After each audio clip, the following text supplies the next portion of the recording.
Hi, Bazala Baramzito. Welcome to Life with Makajeni. I am Umakajeni. On this channel, we are unpacking all the trending topics, and today's topic is about Mpumelelo Mseleko. So, guys, but let me start about this video. There's a video that is trending on TikTok. I even saw it on my page on Facebook. Mpumelelo Mseleko is spotted. Mina ngibona ngathi indawo yesangoma le engathi it's a muthi shop, like le shop ethengisa imithi yesintu, but ke a lot of people they are saying sesangomeni sangoma, like say endlini yesangoma, and a lot of people they are saying obviously that means usebenzisa umuthi for ukuthi labantwana bamthande uheha amantombazana ngomuthi. Mara mina as Makajeni ngithi guys, in expecting, do you think bakhona nje abantu umuntu ozohlala like uve wahlela mina beka uTrell usahleli phela? And a lot of people uTrell uthola hate because of Mpumelelo, base sekhona abanye abangenayo. I mean, like amantombazana afundile, like Macele ufundile, ume kahle muhle i-virgin, angavela shade even nane president. No, uthanda nje uMpumelelo Mseleko, indoda esingayazi ukuthi isebenza phi iyenzani, no, ethi no music isho ingoma e1 engatrend nokutrenda. Yeah, understand, ithi dlala ibhola khona sales liphelele. Umuntu ephila ngemali kababakhe, and babakhe umama yakhe uhlala asho kushow ukuthi wena uyoba ondlangani labantu ngoba awunamali. That means uMpumelelo akanamali. Even babakhe akakaze aphuma even a single day athi, you know what, uMpumelelo usebenza kuphi. That means uMpumelelo akasebenzi, guys. Yena angasho nje ku whatever podcast abambiza kuwo athi uyasebenza, uyahereza. Yena singasho ukuthi yena nje uyindoda ephandayo, and I do know ukuthi amadoda aphandayo one day ayapopa. Uzopopa naye one day. Leyo ke shem definitely sure uzopopa.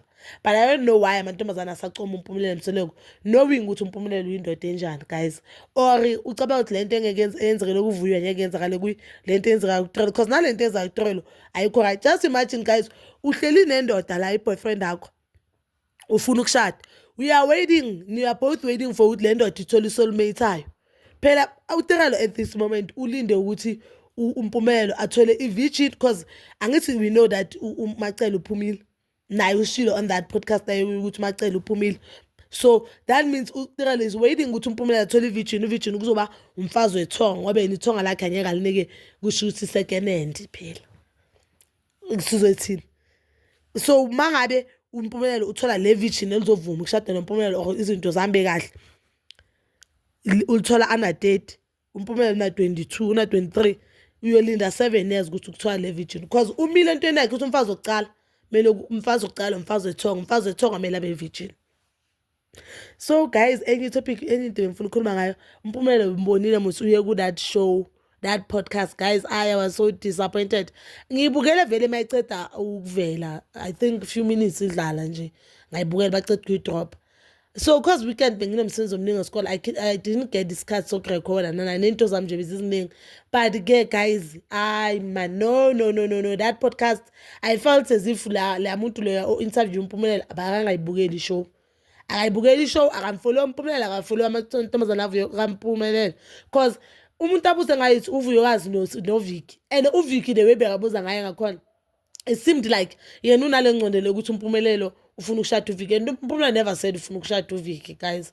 Akabuzanga ngefiction, azange abuze ngoTrell, azange abuze into ebalekile uhlukaniswe yini nonto. uMpumelelo nje uzisholo yena ukuthi the reason enza ukuthi yena athi ufuna ukushada ivirgin or kulokuthi bekafuna ukuhlisa uvuyokazi kulento leyo, ngoba uthi ama-girlfriend yakhe amaningi ahlukane naye just because of uvuyokazi. And he is also saying ukuthi uvuyokazi uye bekasashaya isicathulo kulesa sithembu sakhona, uye bekadecide who gets to stay, who gets to leave. Abantu abaningi baphume because they are complaining ngovuyokazi, and naye bekakuvumela lokho because uvuyokazi anomntwana. Uvuyokazi usho ukuthi bakadlala la card ukuthi mina nginomntwana, mina ekhaya kubo bayangazi. Kanti ke umfana, guys, hey, umfana ngicela ukukutshela ngithi noma kungavela umama yakhe washona athi thatha lo, makangakufuni ngeke akakuthathe, guys. Makangakufuni ngeke azakuthathe, kululeka nje emoyeni, uyohlukumezeka nje into ekhona. So ushilo ukuthi uvuyokazi bekasaziva ukuthi uye kula relationship, so bakafuna ukumtshengisa ukuthi amandla owakhe, ingakho ahlise uvuyokazi wabeka wathi ufuna ukubeka uMacele phezulu. You understand? Another thing ayishilo-ke ngathi balulekile situation kaSineya ukuthi uSineya ucabanga uyenza lezi zinto azenzayo ngoba kuke wahlukumeza. Yazi into engiyibonayo ne uMpumelelo uzitshela ukuthi yena enhle kubhudo omdala uClever ngoba uyasho ukuthi situation kaSineya uye ukhuza babakhe ukuthi no baba ungayenzi kanje mphathe kanje yabo uyo oyi-mediator kusho ukuthi kule nto yabo boyi-two. But yeah guys, please comment down below if you've watched the podcast ukuthi wena ufila kanjani, and please comment down below but indaba kaMpumelelo kubonakala aku-traditional healer. Please don't forget to like, subscribe, share and hit that notification button. Ngithanda ukuya nokubuya.